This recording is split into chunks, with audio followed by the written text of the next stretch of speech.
I never know what to do for intros for these types of videos. So this is what you get.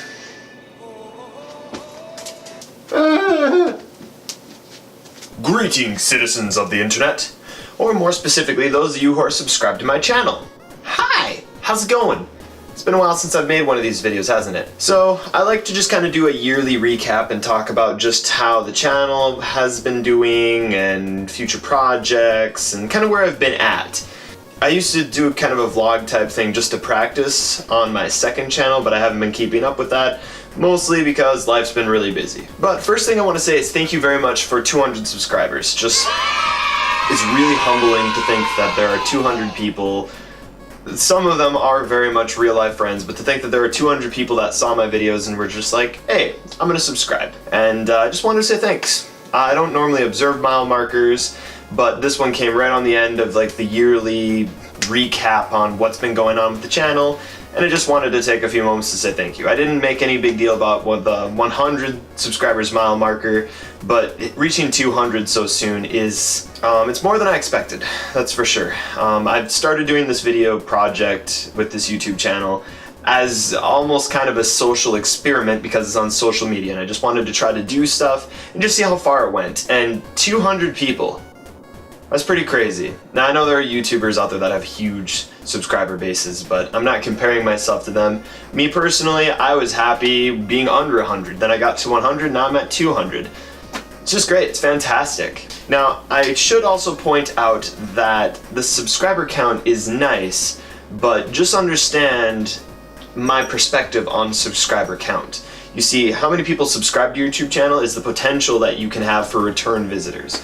So if I have a choice between having people watch my videos, like actually watch and subscribe, 1,000 times I will choose watching. I would prefer people watch and find some kind of value in my videos, in my reviews, in just my content.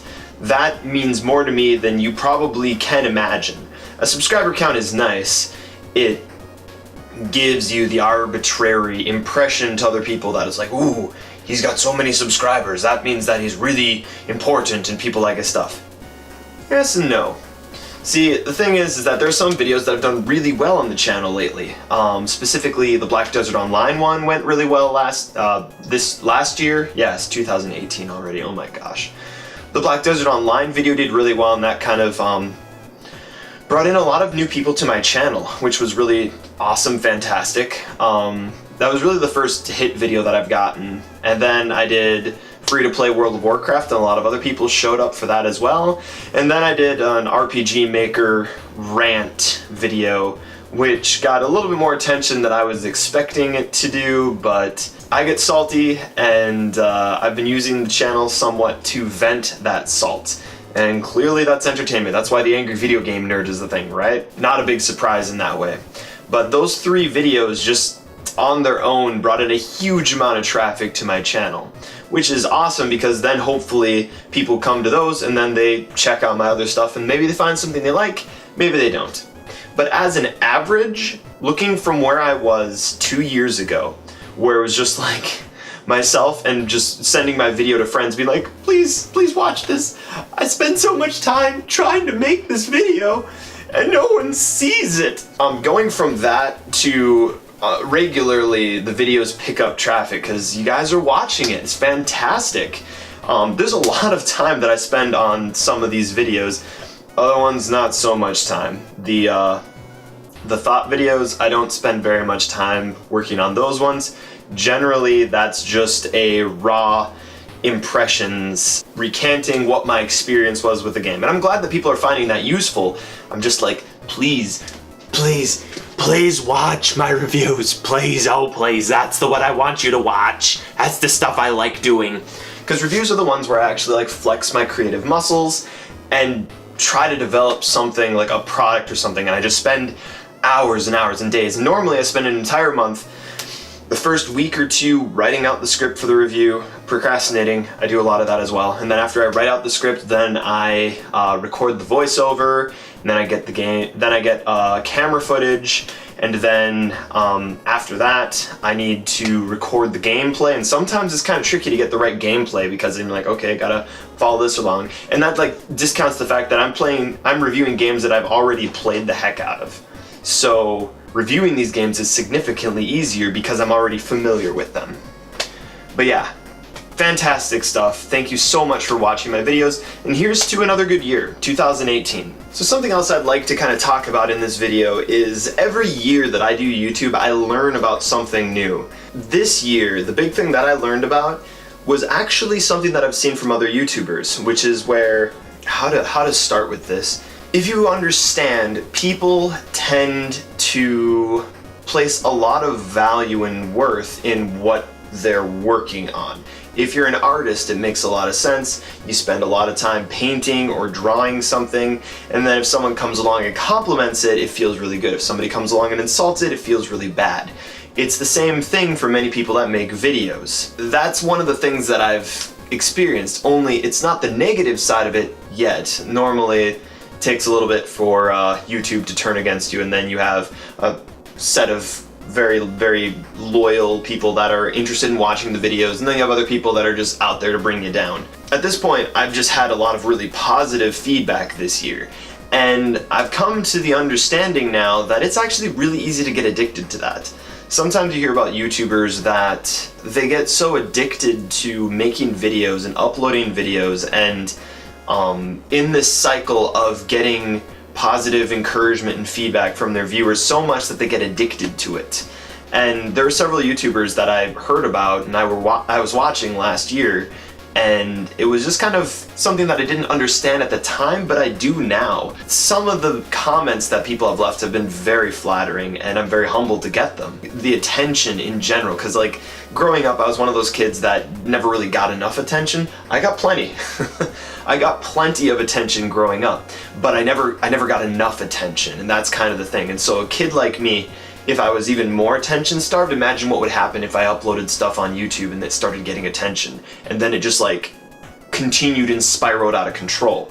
Thankfully, I feel like I'm a little bit more of a stable person than I was when I was younger. There are people out there that are on YouTube that get to that kind of point where suddenly they have attention, suddenly they have influence, suddenly have all these other things that they're not used to having, and it just goes crazy out of sync. And this year was the first time that I actually experienced kind of that feeling, just kind of feeling good about myself for like the work that I was doing. And it's important to separate, to know that it's okay to feel good about what I've done, but it's also not okay for me to put too much value in what I'm doing, in what I'm working on, because then if something's criticized, I take that extremely personally. So it's kind of just like a thing that I need to say to myself, but it might be some value to any of you that are watching. It's sort of contrast things. So okay, that's what I learned this year mainly. What I learned my first year was a little bit different. So the second year I learned kind of a little bit about what it's like to get addicted to this feedback cycle and how easy it is to kind of fall into this cycle of needing, wanting, and desiring approval from other people on the internet. Last year, well, the year before, my first year, I learned a lot of stuff. I learned just the working process of how I was going to make my reviews, scripting, reading off a script, so search engine optimization, keywords on my videos, interaction on my videos, what kind of metrics I'm looking at on my analytics, and getting familiar with how to use my YouTube analytics as well. And so that's kind of just a lot of the stuff. I learned pretty much a huge chunk of stuff in that first year, and then like every video that I work on, there's something else that I tend to learn. Some new trick that I'm doing, or after I finish a video I'm thinking about, oh, how could I do that better? Or next time that I approach this type of problem or project, can I do something different? Or what can I do? What's the limitations of my creativity? Okay, the last thing that I want to talk about in this video is future projects. So there's one specific project that I've been thinking about mulling over again and again and again, be like, I really want to do this, I really want to do this. And I'm just going to say that one right now. There are other projects that I've thought about, and I just kind of put them down and think about them a little bit, and sometimes I come back to them. This one's been going through my head probably for a few months, so I don't think it's going to go anywhere until I try it. So here's the project that I'm thinking. I want to go to World of Warcraft and cover each zone individually. Just kind of start out with a couple of the simple zones and just give kind of like my review format, where I'm going to go in and I will give like a little bit of an overview of the lore of the area and then some of the resources that are available in that area. So what I was thinking, like, I don't know, use Durotar for example, okay? So I go to Durotar and something along the lines of Durotar, named after I want to say Duran.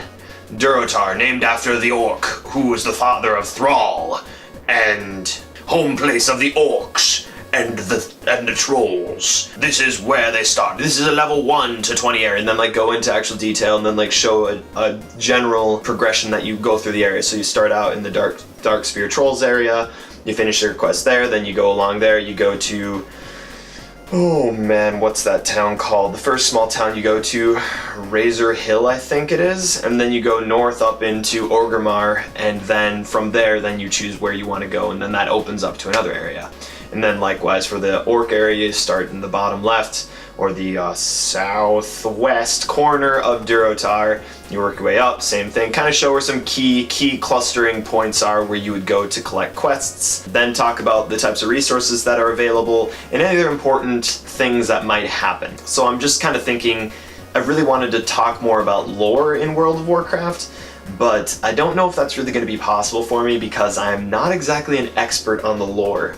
I have the Lore Master achievement. I did enough of the quests to get the achievement pre-Cataclysm, so I have like the title Lore Master, and I know a lot about the story and a lot about the characters, but not nearly enough to be anything significant. So I don't know that I can actually approach the, like, I was thinking at first maybe that I'd go into it and be like, the lore of Durotar, and then like give background information of what's happened in there. But then I was like, well, then maybe I need to go back and play all the original old games, which I want to do anyway because I did play. I swear to God, there's somewhere around here, there's an original Warcraft CD somewhere. I had it. My best friend gave it to me in high school, and I somehow lost it when I moved out.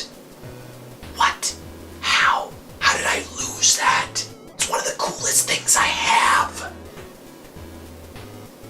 I'm never gonna find that thing again. Anyway, so I played through that original thing. I played it on Windows 95. I didn't understand the significance of it at that time. I didn't realize that it was the Warcraft. It's the same thing from the movie, basically, but a lot of the stuff has been retconned. Like the lore in Warcraft, the game was retconned, and now there are books out, and there's all these other resources, and I don't want to just go to Wikipedia and read like point, and figure out what it is and then write a script from there. I want to actually take the time to sit down and read. So I don't know that I can actually do lore-based videos on the World of Warcraft characters, but I know I could at least cover each zone individually. And if those videos do well, then that gives me a reason to actually go back into World of Warcraft and give it another shot. It's been a long time since I've been there. I'm curious what's going on in that game. I've missed the stories. Part of me really wants to just start over and try to go into it with new eyes and read each quest instead of yep, blah, blah, blah, kill 10 boars and skin them, bring me 10 acorns and combine them all together and we will summon the demon. Yes, that one. It's kind of just been eating up on me on the inside. It doesn't help that I've been listening to World of Warcraft music lately, so that's probably not helping matters at all. It's something that I really think that I'm going to at least try. If it does well, and I tried, and I'll keep doing stuff like that. If it doesn't do well, then I tried, I'll move on to something else. The hard part for this one is going to be like figuring out how to work this in between the reviews. My plan is I need to finish the Guild Wars 2 sequence of reviews that I've been working on, finish that, then after that's finished, then I can dive into trying to cover World of Warcraft. And then there's a whole complication of, okay, should I cover like how I want to review World of Warcraft as well, but I also have expansions and Guild Wars 2 to cover. There's a lot of stuff coming down the line. I'm open to other ideas if anyone has anything that they're just like, Atratzu really should cover this. There have been a lot of like miscellaneous projects that I've kind of poked at on my secondary channel. Just that's really what Atratzu Etcetera is all about, is just you basically take an idea and you see what sticks. If it sticks, then slowly it comes over here and then I start using that. If it doesn't stick, well, you know, at least I tried something new, continue on, keep working with what I want to work on. But yeah, that's it for now. It's getting really hot in here because of all the lights on, because I'm trying to actually illuminate my scenes better. So it's getting pretty hot in here, and I actually took a shower and feel like I need to take another shower. So yeah, about that. Thank you for watching. As always, just let me say thank you again. I'm not going to be able to say thank you enough. This, again, all started as just kind of a side project because I'm OCD and I'm just like, all right, not really OCD, just like super organized to a fault. And I'm just like, oh man, I play these games and then I'm done with these games and I don't know what to do after that. And then to get closure for myself, then I review these games. And then that went from written reviews on Steam to making a YouTube channel and making actual videos on here, which is using my major, what I went to school for. I went to school for stuff like this. So it's good practice for me in many different ways, and I'm learning so many different skills. And not only am I learning these skills, but I'm entertaining many of you. And you never really know which video is going to do well, which video is not going to do well. But on average, there have been a lot of successful videos in my opinion. As long as there are more thumbs up than just myself giving them, which means just more than one thumbs up. It's pretty much an accomplished video in my opinion.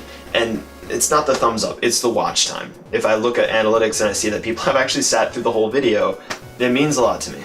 So I just wanted to say thank you, a sincere, heartfelt thank you. Thank you so much for watching my videos, and here's to 2000... Sorry, it's gonna take me a full year to memorize this new date. Here's to a good 2018. So yeah, thank you. See you next time. Atratzu signing out.